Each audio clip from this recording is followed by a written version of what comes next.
Let's talk about the convergence of behaviors across intrusions. Thanks to that lovely introduction, there is no need for me to go through this, really. I am representing myself this week, so I can kind of do whatever I want, I suppose, within reason. But yes, so my background, I've done quite a few things: MITRE Corporation, US Navy, Los Alamos National Laboratory, several companies, including Dragos, DomainTools, etc. So the result of all this is that I've seen a lot of threat actors over the years and how they've operated, which has led me to thinking over time, how did threat actors differentiate amongst themselves, and how are they alike, or are they getting more similar over time? Just a heads up for everyone, I know folks have been taking photos of slides and such. I will publish these in SlideShare sometime this afternoon when I get to my computer again. So don't worry about taking photos if you're looking for copies of the slides, but just letting folks know to make this easier for you. So our agenda is that we're actually going to start talking about something really, really interesting, important, and technical: crabs. After we finish talking about crabs, we're going to move on to adversary tradecraft and what that means in terms of behavioral tracking, and then look at what motivations may exist for threat actors to coalesce around common methods of operation, look to the benefits that may provide to defenders as well as the challenges this may pose to defenders as well, and then have some concluding thoughts. And somehow I'm going to manage to get through 45 slides in 28 more minutes.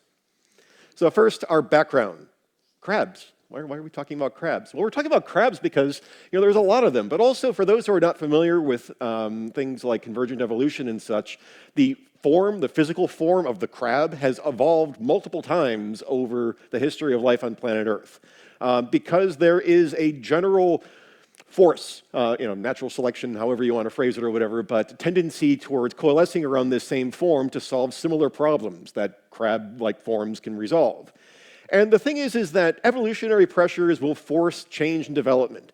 And the thing is that similar problems often recommend similar solutions. If I have a way of doing something that's effective, then the likelihood that that similar way will develop over time naturally because of evolutionary pressures is quite high. The result is that we have a migration of solution towards common solutions for common problem sets. And we see this not just with crabs. The process of carcinization, to use a fancy word if you want to impress your friends and family when you leave first with something that was non-InfoSec related, applies to other domains as well. So we've seen this as well with fish-like forms. So fish, certainly, dolphins, ichthyosaurs, the swimming reptile things for those who don't have kids that love dinosaurs and such, although it's not technically a dinosaur, it's a swimming reptile. Anyway, wings and wing-like forms between birds, bats, etc. Multicellularity has been mostly proven to have evolved multiple times on planet Earth. Opposable thumbs for the creatures that actually have them. But also, what about cyber threat actors? Because they face pressures as well, so how would we expect them to develop over time and to deal with problem sets, whether for objectives they're trying to achieve or to overcome defenses that we're trying to put in their way? So, there we go.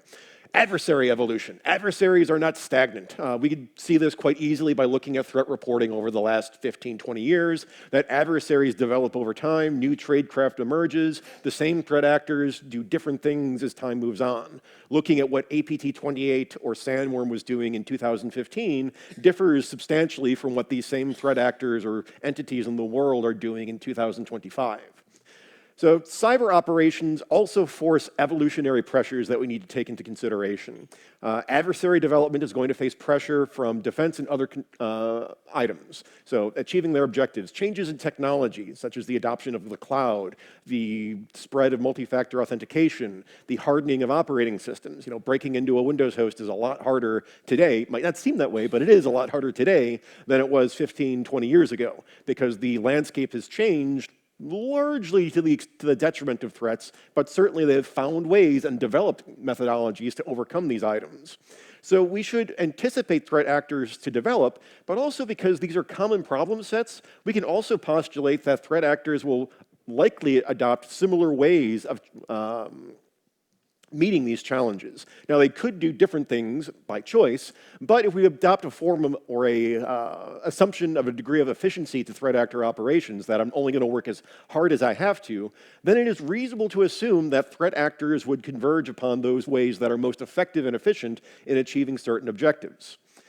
Now, it's been hard to try to describe this because we've had issues with language. So while for evolutionary biology and such, we have classical ways of describing and categorizing life forms and such. But if you were to look at threat reports from 10 years ago, every different vendor would describe the identical activity in different ways. And so historically, there have been limits in consistently identifying in a standardized form adversary tradecraft and behaviors in cyber operations. We didn't have a common lexicon. Everyone was just kind of doing their own thing to describe this activity. So a common agreed-around framework of tagging, labeling, and identifying activity is necessary in order to consistently identify similarities. We had a data organization problem for many, many years. How did we resolve that?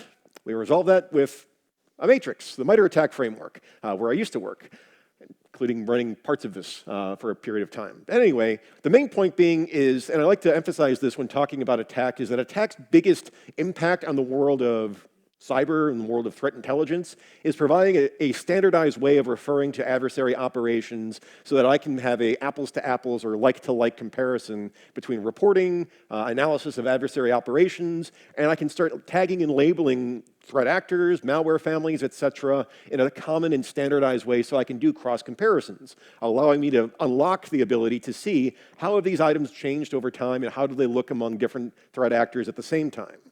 So attack provides us with this consistent, standardized way to represent adversary behavior, and consistent applications, we got to use it right, so there's some burden on us still, can allow us to review what threat actors do in an effective fashion. Reviewing attack mappings of threat actors, the attack groups, which is actually the part of the attack that I used to manage when I worked at the MITRE Corporation, can provide a mechanism to track possible behavior convergence. So, Attack just had a release a couple of months ago, version 14 or 16. I should remember this because I actually worked there not that long ago. Anyway, irrespective of that, recent attack release, and just using the attack API, I decided to just take a look, like, what do we actually see from the authoritative mappings provided in the MITRE groups? Granted, we're only tracking about 180 groups within MITRE attack, and if you attended the earlier presentation on group naming conventions and similar, there's many, many more out there that exist, so there is a data limitation issue here. But in looking at this, we can see that there is kind of a long tail perspective on what behaviors adversaries exhibit as they've been mapped over time. This is obviously an eye chart. I don't expect anyone to read this right now. I'll get a highlight in a minute, but we can certainly see that, moving to the left of this graph, that there are certain techniques, certain elements that many adversaries, half of them roughly, implement commonly across intrusions, and then that narrows down as we start getting into more esoteric or exotic tradecraft over time. To call out a few items, PowerShell. Everyone uses PowerShell, right? Well, half the threat actors use PowerShell, but there's also like mobile, OT, and similar threat actors that are in this data set, so that could skew things a little bit, but roughly half of all threat actors have been documented in using PowerShell in some fashion. Spear phishing attachments, Windows command shell. Looking at these really highlights that, yeah, of course, like everyone does this, right? Well, that highlights an important consideration that we see adversaries using, especially as we start getting into things like living off the land techniques. The same sort of items come up again and again and again because they just simply work. So this is the MITRE perspective, which admittedly is not as large a corpus of data as we might find if we expand it out into all the threat actors that are written about in the world. We just only had so much time within MITRE to document these. And also there are issues of getting this level of data, accurate level of data, for more threat actors, and we'll come back to that. But we can see this reflected in other reporting as well, such as looking at the most recent M-Trends report from Google Cloud. I call them Google Cloud just to kind of like razz them a little bit instead of saying Mandiant, but I'll say Mandiant as well. Anyway, I have a lot of friends there, so it's okay, I think. The main point being is that we see some of the same items come up again, such as command and scripting interpreter use, initial access mechanisms, especially the rise of exploitation of external assets as an initial access mechanism, that while the numbers here are a little less, we're seeing like 25, 30% or whatever for a lot of these, we can still identify, and this is for intrusions, not for threat actors, so a slightly different data set we're talking about, that the same sort of ideas come up again and again because we're talking about trying to satisfy the same, or trying to resolve similar problem sets without necessarily having to reinvent the wheel every time we need to do so. So a note on visibility, because there is a data problem here, is that insights into adversary activity remain constrained. So for this discussion, this is a TLP clear discussion, that using open source data sets. Those open source data sets like MITRE attack information pulling via API, looking at the MTRIMS report, is not going to be everything that has gone on in the ecosystem of threat actor operations. That doesn't even get us into the fact that different vendors have different perspectives or different visibility into matters. So looking at Mandiant Google Cloud, they're referring to incident response engagements primarily for their data set. MITRE attack is largely operating off of just a subset of open source reporting. And there's a lot more going out there in terms of threat actor activity, what adversaries are doing, and even operations that are unclassified as far as who is responsible, because it's some ransomware affiliate you've never heard of before that's throwing some version of Lockbit version, whatever they're up to these days, in order to have effects on the victim in question. The result is that we have an incomplete picture of the threat landscape. And so that's a problem with this research that I acknowledge and that we can be doing better. But from the view that we have, at least on hand right now, we can still at least start identifying trends towards certain items. We'll get to what those are momentarily. But as an industry, we can be doing better if we make more data available or share it in appropriate ways, and doing so in a way that is also amenable to machine tagging and machine organization. So throwing Python at the problem, like our fellows from the first session in this block presented for threat hunting purposes. Anyway, so enough about the data issues here. From what we can see, there definitely seems to be a trend around common tradecraft. What might drive that? Well, some items are just necessary. So for example, ingress tool transfer is something that almost all threat actors implement as a MITRE attack technique. Well, that makes sense because if I get initial access to some network or whatever, I'm probably bringing in my info stealer, or I'm bringing in my C2 framework or whatever to maintain access. Other behaviors are very convenient. Well, PowerShell's installed on every Windows host by default, so running an encoded PowerShell blog for initial command execution and similar just makes sense.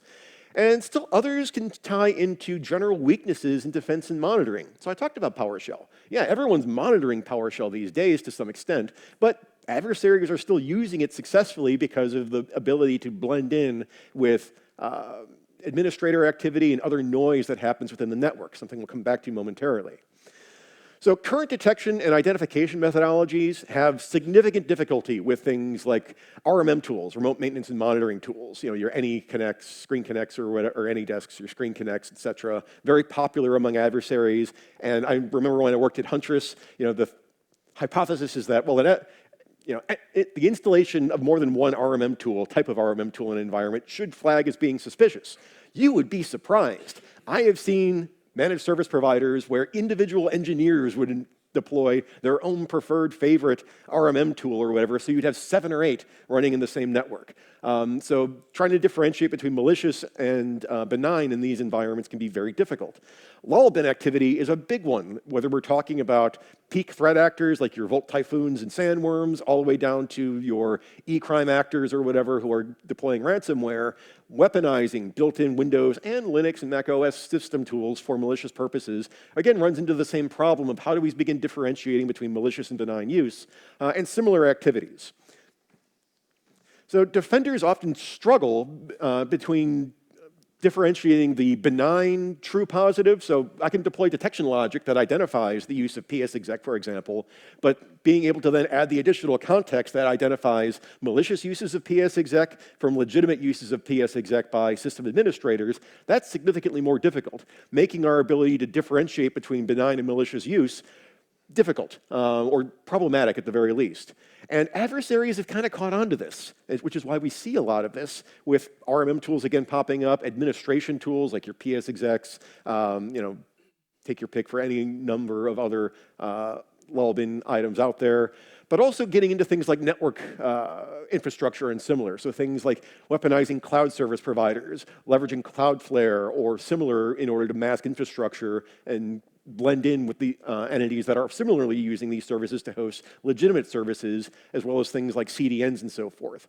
All of these are problematic in the sense that they introduce friction for defenders, in that it's harder for us to figure out where these instances are being used maliciously versus when these are being used legitimately. And adversaries, as a result, have not only migrated to these items because they're effective in achieving their objectives, but also reasonably effective at misleading or blending into legitimate activity to make their accurate and consistent detection difficult or problematic for defenders. So common problems and opportunities yield common or somewhat consistent solutions. The result is that we start seeing significant overlap in adversary operations from your state-sponsored advanced persistent threat entities to your FINs and your UNCs and your storms or whatever naming convention you're using. What are the implications of this overlap, though? Because this could go a couple different ways. On the one hand, well, if all adversaries are doing similar-ish things or whatever, that kind of reduces the scope of the security problem. But it also has some interesting implications for how we identify and track threat actors as well. So let's get into that. What are the benefits and challenges to this potential trend that we're seeing in adversary operations? Well, for one, adversary commonality should, and careful, as someone has told me before, you don't want to should all over yourself at times, but it should allow for defenders to better prioritize detection and response on a subset of behaviors. If I know the majority of threat actors are following certain actions, well, that's where I want to focus my detection and development resources, make sure I have the appropriate visibility for these items, and prioritize that. However, there's a nuance to this. The diversity of mechanisms to satisfy common tradecraft may make this difficult and results in things like, oh, it's one thing to say an adversary uses PowerShell, but the next immediate follow-on question to that should be, there are near infinite ways of employing PowerShell for malicious uses. How did the adversary do it? There are layers of abstraction, and we find this in the attack framework as well. That attack is organized by tactic, the column headers, technique, the implementation or the way of satisfying that tactic, and then individual procedures or examples of how adversaries have satisfied that technique. That gets us to, at a certain level, to try to track this information across multiple threat actors at once, there needs to be a layer of abstraction from the particular activity to something that encompasses it as a whole. And we've seen this applied through whether you're talking about trying to be more accurate in this division or more fine in our division by introducing sub-techniques in the attack framework and similar, but there still needs to be some way of being able to aggregate at a certain level that obscures some of the finer level details among specific implementations. So because there are almost limitless ways to abuse PowerShell or HTTP for command and control purposes, adversaries may migrate to the general technique using PowerShell, but with many specific implementations that start providing challenges to start doing detections. Defenders need to recognize the ways in which the general activity is reflected in specific adversary functions and adversary actions. So for example, who has used the attack framework as part of detection mapping in order to see where you have coverage in your environment? Yeah, bunch of hands. How can you ever color in a box and say like, oh, PowerShell, got that covered. C2 via HTTP or web protocol, yep, we've got that covered. There are limitless ways of implementing these items, and so we can say that we have content for this, but we can never say that we have satisfied all possibilities in detection content in order to clear these items up. And so that introduces a problem that even though adversaries are migrating towards general forms, like crab-like forms or whatever, claws, legs, and a shell and such, the varieties that that form can take within general guidelines are nearly infinite. And so while we can say that adversaries are using similar things, the specific ways in which those are implemented can vary quite significantly, which poses a problem for us as defenders. And we can see this by looking at examples. So here is from the DFIR report, just a pretty standard encoded PowerShell blob. Okay, that's nothing exotic, but depending upon your PowerShell visibility, where you're tracking it, what's going on in your own environment, this may be problematic or very easy to identify within the monitored network. Additionally, we have, say, Volt Typhoon PowerShell activity in order to do things like grab ntds.dit or to enumerate systems and users and so forth. Different kind of technique in that it starts blending more into administrative use or legitimate use cases for PowerShell and becomes significantly harder to detect for that benign true positive aspect, but also represents an entirely different category of employing this tool. And we can see this in other areas as well, such as, again, C2 frameworks or whatever. How many different ways can you use DNS or HTTP and similar for C2? Many. And as a result, we need to not look at detections as being filling in the boxes on the attack framework, but recognizing what are the variety of ways in which those items can be achieved and going after the ones that are most relevant and important for what it is we're trying to defend. So common tradecraft means common defenses may work. There are some techniques where it's like, okay, like there's only really a couple of ways of doing this. So you can color that box green in your detection chart or whatever, but there are many others where that is just not the case.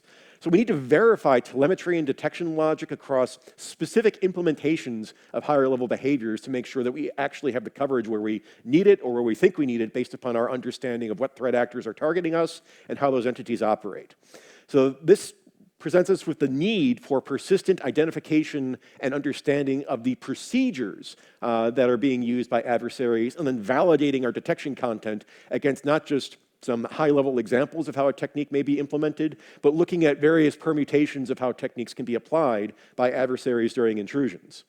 So we're really looking at a way of funneling this down where we have the adversary tactic of command and control. Then we have the adversary technique of command and control via web protocol, HTTP, HTTPS, WebDev, what have you. And then the specific adversary procedure of using HTTPS with a custom or with a self-signed certificate or whatever over an encrypted channel, beacons or at a certain interval or some other way of implementing that. And we need to understand that effectively for how we try to defend against this. So another challenge, attribution. Who likes attribution? No one likes attribution. Well, we deal with attribution all the time.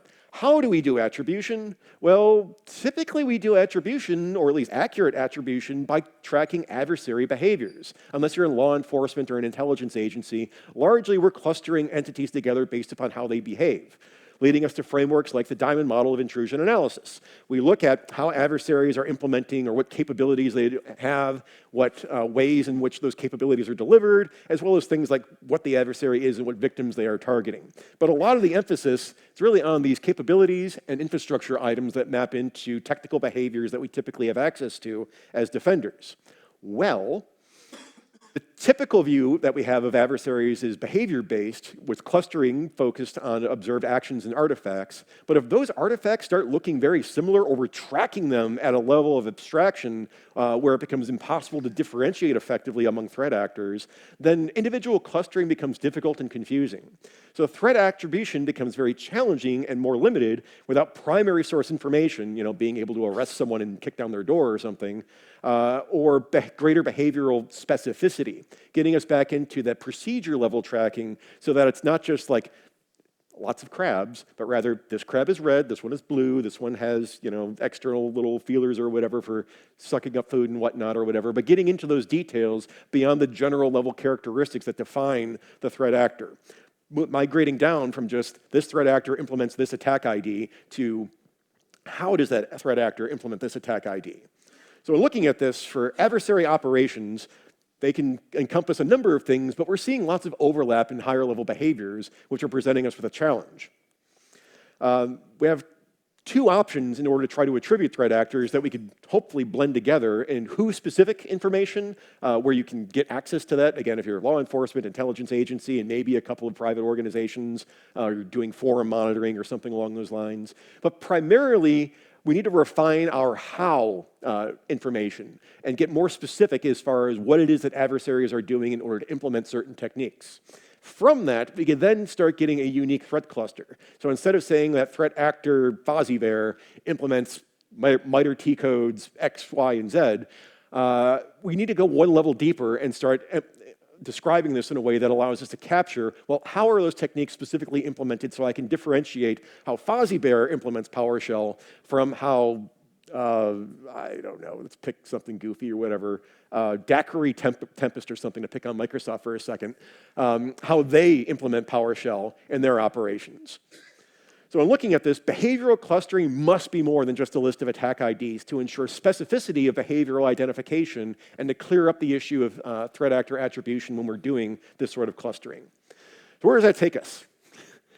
Well, it takes us that adversaries are converging on common tradecraft for a variety of reasons. There's a push-pull between both what the landscape is allowing these entities to do and what defenders can and cannot do in response to them. This provides both opportunities potentially in terms of detection content, as well as challenges to defenders in how we're labeling threats, but also how we're detecting and defeating them. So we need to identify requirements in order to move defense forward. So not all adversary actions, and this is an important caveat, not all adversary actions are going to coalesce around common mechanisms, and as analysts, we need to monitor for and be aware of alternatives and new tradecraft as they emerge. So a corollary to this analysis or a warning is that right now, yes, we're seeing things like use of living off the land tools, click fix and similar sorts of mechanisms, or external facing service exploitation to get initial access and code execution.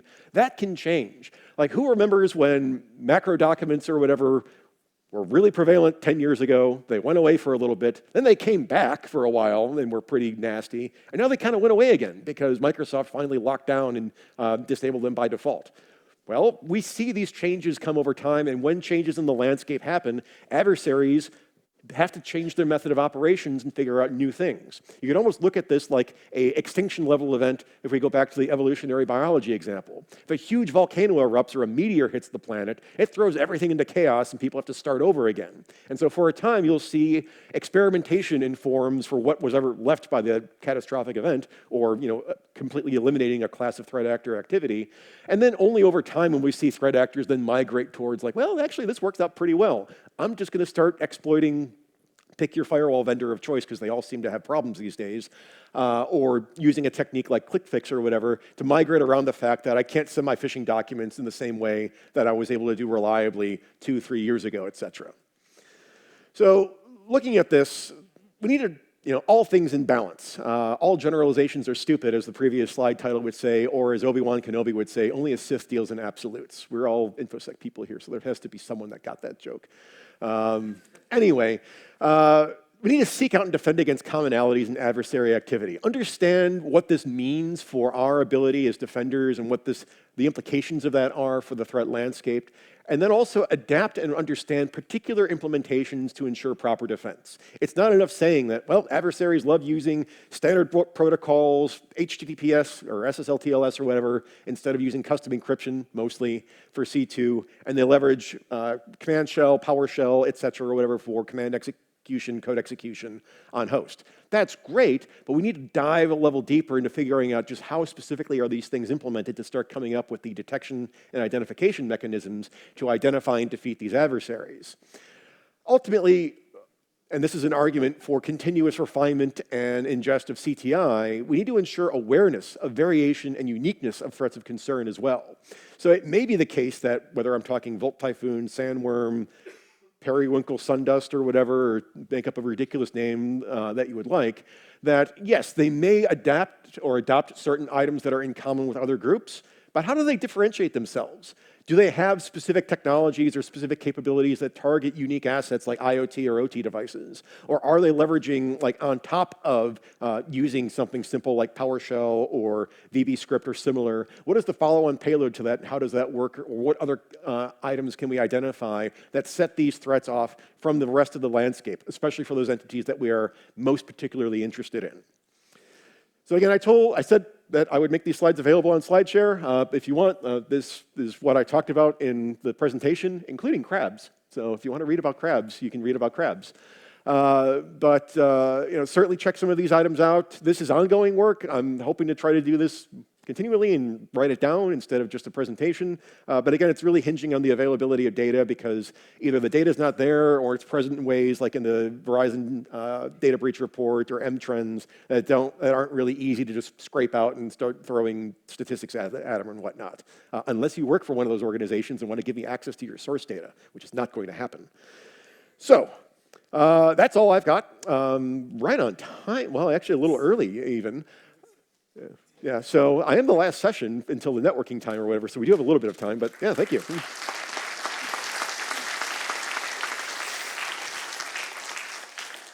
Thanks a lot. So now we have time for questions. You have 4 microphones to use, so just step in the aisle and...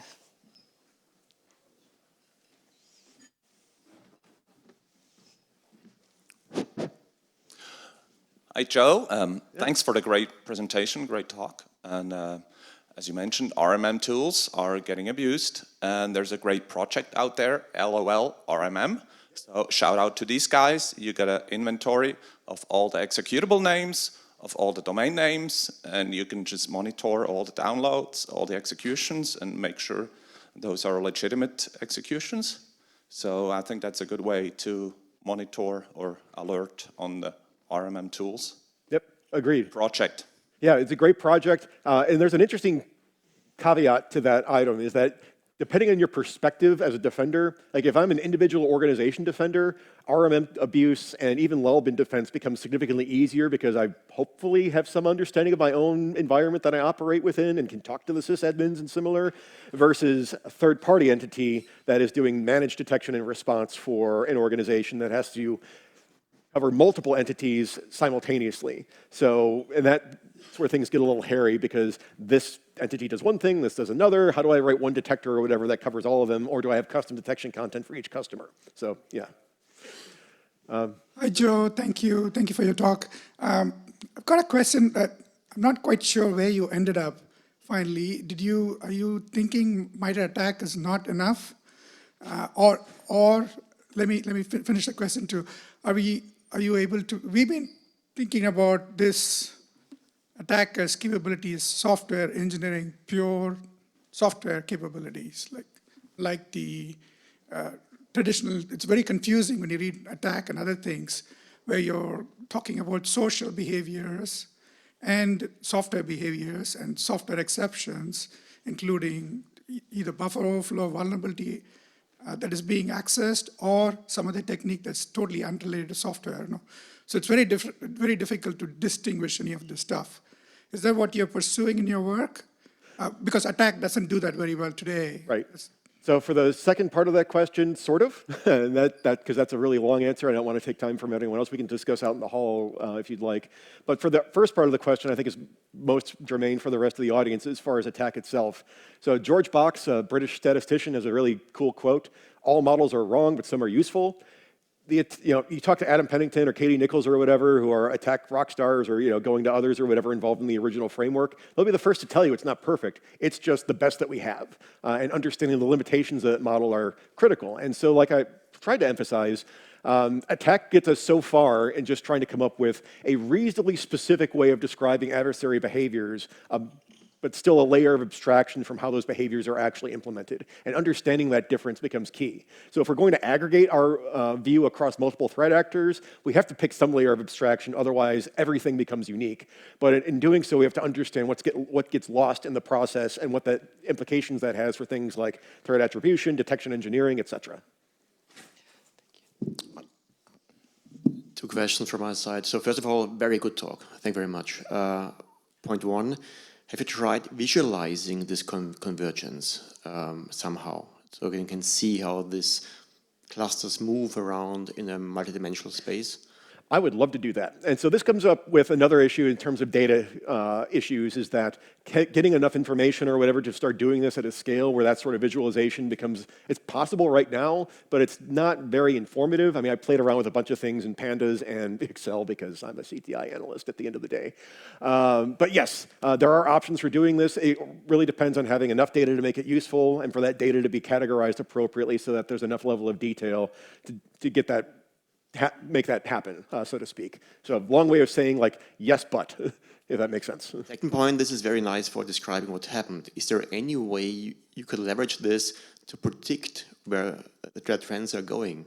That is an excellent question. I think we could start making educated guesses. I always hate to use the word predict in a way because it implies that there's a certain level of certainty to things, but we can at least start intuiting that, well, based upon, like, for example, click fix activity.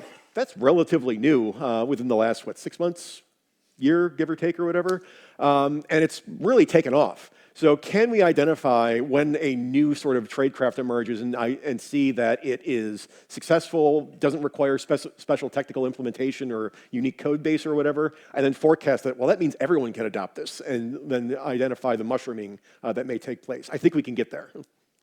Yeah, we have 2 more questions.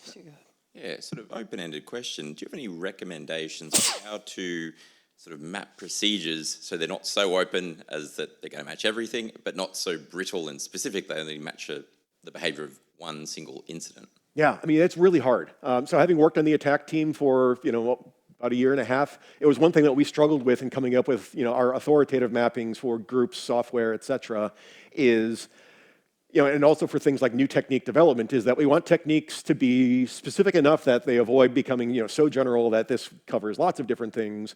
But if they get too specific, then you have, an infinite number of potential techniques that you have to create and track. And finding the balance between those two is hard. And so I think it really, and this is where, again, a limitation of ATT&CK comes in, is that ATT&CK is trying to satisfy multiple masters simultaneously. So ATT&CK is a way of just getting, like, for example, mapping high-level visibility into techniques works really effectively, because, like, okay, I can see PowerShell, I can see web traffic or whatever, that's great. Translating that one level further to detections means, like, well, that's a higher level of specificity that I'm talking about, and the model becomes less effective there. So again, understanding the capabilities and limitations of the view, I think then informs the ways that we use that and allows us to understand what limitations are baked in as a result. But otherwise, it's a tension between generalness and specificity that can't effectively be resolved because it's a continuum of options. And the last very short question. Okay, that's okay. Hi. So thank you, Joe, for your presentation. So the thing, you made a point on detection, and in particular the command and control that goes through encryption. There is going to be very soon the ratification of the last mile of encryption of the whole TLS traffic with so-called encrypted client hello. Mm-hmm. And that's going to destroy, very simply, all network security. Have you considered or modeled the effect of the privacy push that is decreasing our possibility to defend into your model, and the shooting in the feet that we are doing at the moment for our defense? Is this something that is part of your model? I haven't thought about it too much in that perspective, to be very honest. But it is something I should be thinking about, so thank you for bringing that up. I don't have a good answer for that right now, to be very forthright on the issue, but it is something that definitely needs to be considered. And honestly, like I talked about sort of like evolutionary shocks, that is one of them, is that when we changed the landscape fundamentally, like, tracking who is data once upon a time was a really interesting way of doing infrastructure hunting, and then everyone blames GDPR. I don't think GDPR is really the only thing to blame. It was a big driver of it, but that and who is privacy made that basically go away. And understanding these policy and other signal changes in the landscape can then inform our ability to respond to and how threat actors respond to these operations as well. Thank you. Yep. Thank you. Thank you once again. Thank you. Don't forget about the survey. Thanks a lot.